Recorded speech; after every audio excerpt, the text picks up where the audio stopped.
Avez-vous déjà pris le temps de réfléchir à ce que cela devait être de se retrouver entre une crucifixion et une résurrection? De se tenir dans le silence étrange d'un monde qui venait d'assister à la mort du Fils de Dieu, sans aucun signe visible que quelque chose de bon était encore à venir?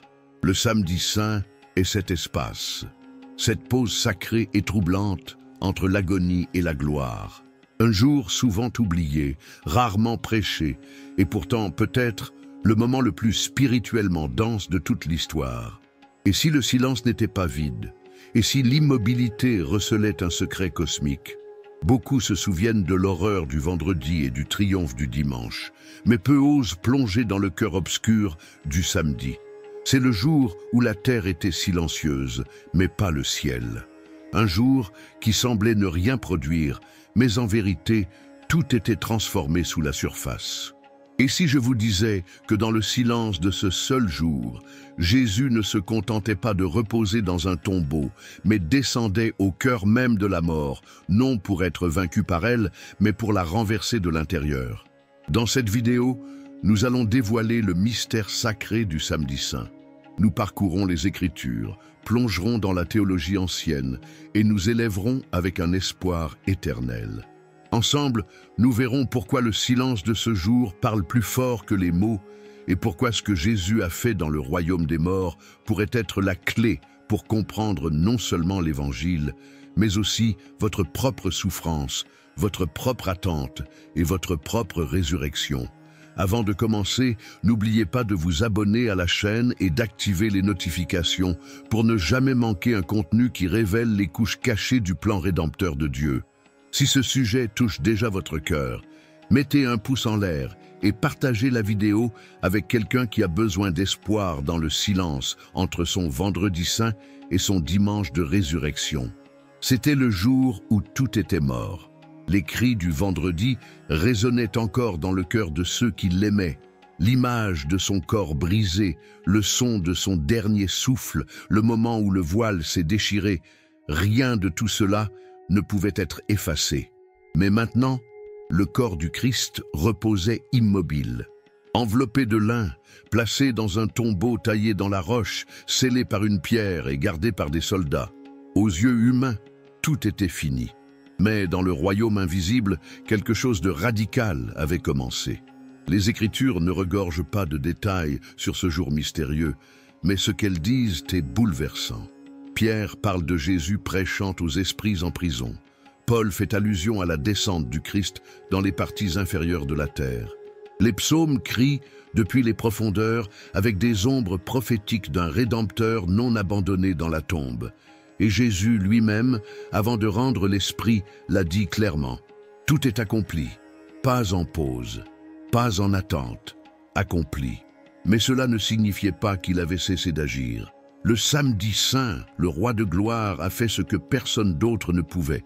Il est entré dans la mort non pas comme une victime, mais comme un vainqueur. Pendant que son corps reposait dans le tombeau de Joseph, son esprit est descendu dans le Sheol, Hadès, le lieu des morts. Pas le lac de feu, pas le jugement final, mais cet ancien royaume où les âmes des justes et des injustes attendaient l'accomplissement de la promesse. C'était un lieu d'attente, un lieu de silence, jusqu'à ce qu'il arrive. Imaginez l'immobilité de cet au-delà. Les longs siècles où des prophètes comme Isaïe, des rois comme David et des patriarches comme Abraham attendaient dans l'espoir. Non abandonnés mais pas encore libérés. Et puis, un changement. L'agneau immolé est entré dans les ombres, non pas avec des chaînes, mais avec des clés. Les portes mêmes de l'Hadès, longtemps fermées, ont commencé à trembler. Il n'est pas venu pour rester, mais pour briser chaque verrou, réveiller chaque cœur en attente, proclamer la victoire de la croix non seulement aux vivants, mais aussi aux morts. La descente de Jésus est l'une des doctrines les plus mystérieuses, mais les plus puissantes du christianisme primitif. Elle apparaît dans les credos, elle est murmurée dans les psaumes, et elle est proclamée avec force dans la prédication des apôtres. Car celui qui était mort était toujours vivant. Et il n'était pas passif. Il proclamait, déclarait, libérait, Quand Pierre écrit que Jésus a prêché aux esprits en prison, le mot grec utilisé implique une proclamation, pas une supplication. Il n'offrait pas une seconde chance. Il annonçait que le prix avait été payé, que le Messie tant attendu était venu, que la mort avait été vaincue par la mort.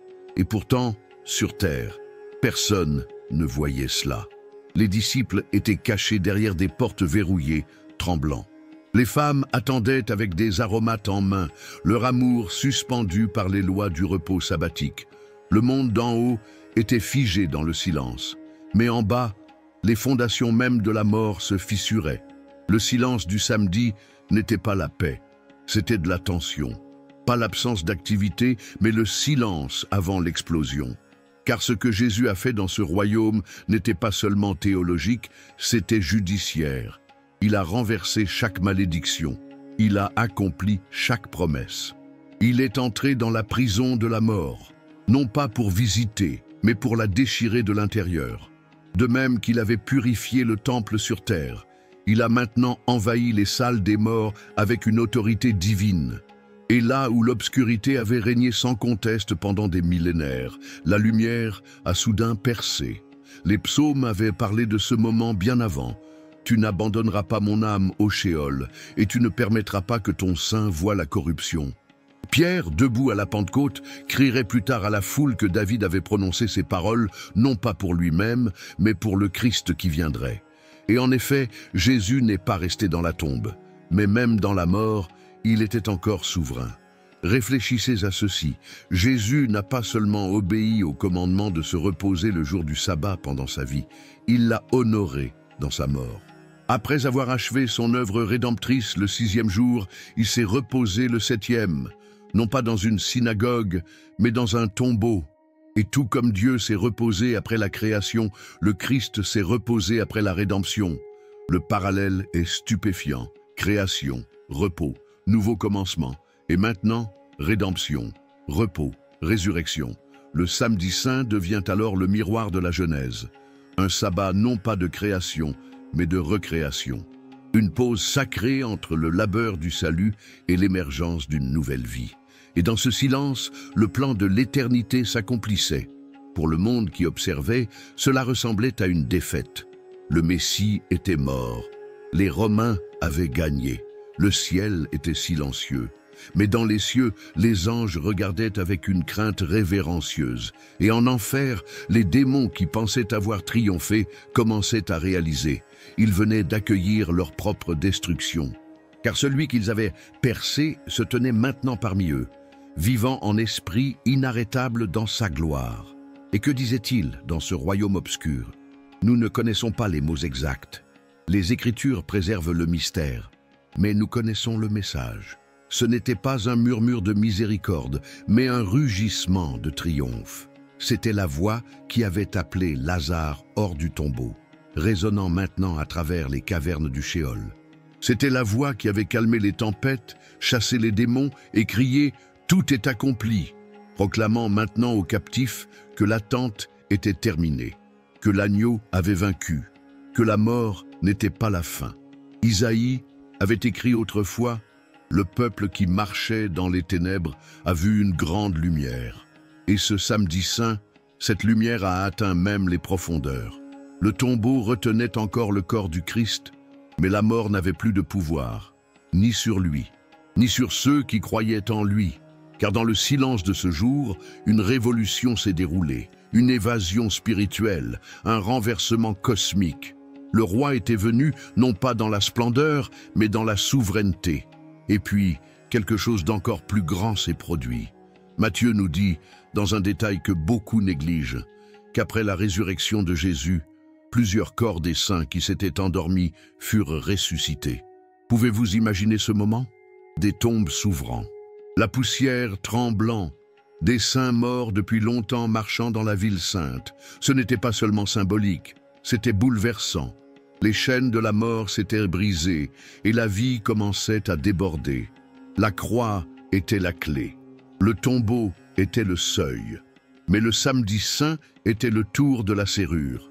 Tout au long des Écritures, nous voyons ce schéma. Dieu agit dans le silence.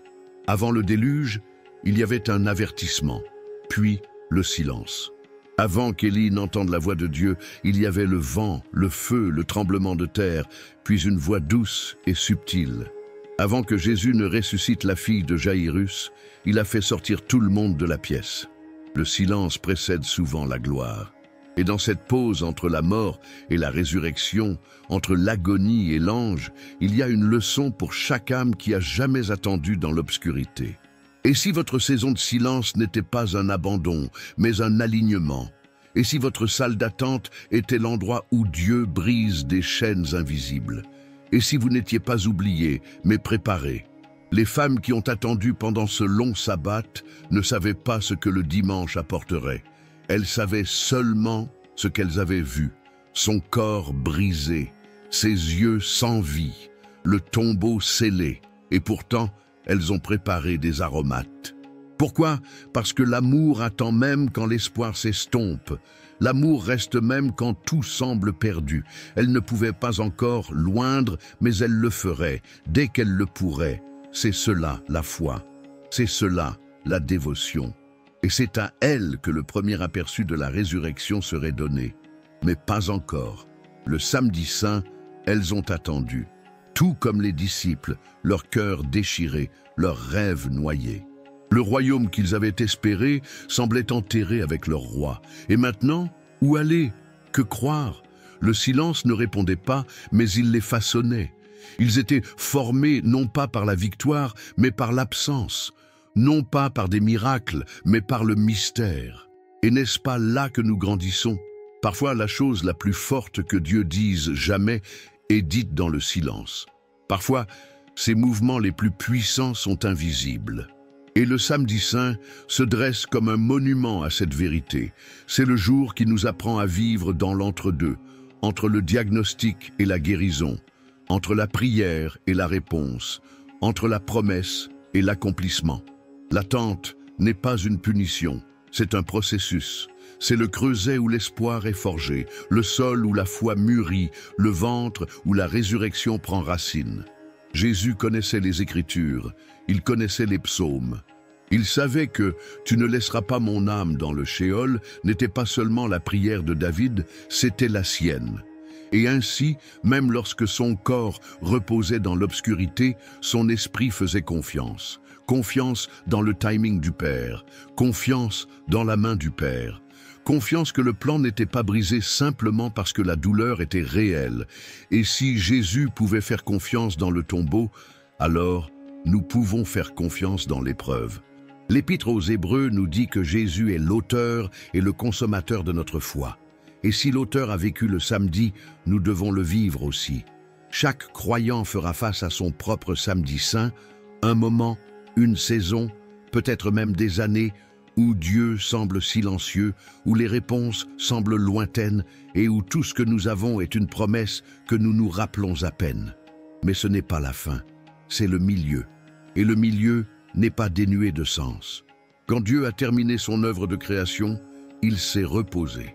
Pas parce qu'il était fatigué, mais parce qu'il avait fini. Et quand Jésus a terminé son œuvre de rédemption, il s'est reposé à nouveau. Cette fois, pas dans un jardin, mais dans une tombe. Son repos n'était pas une défaite, c'était une déclaration. Son immobilité n'était pas une reddition, c'était la souveraineté. Et dans ce silence sacré, tout le temps a retenu son souffle. Les anges n'ont pas encore jubilé. La terre n'a pas encore tremblé à nouveau.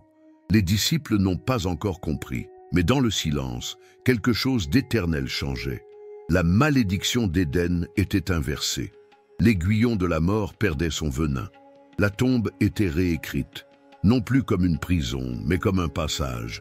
Le samedi saint devient alors un portrait de la vie chrétienne elle-même, une vie vécue dans la tension, entre ce qui était et ce qui sera, entre la croix et la couronne, entre la douleur et le chant.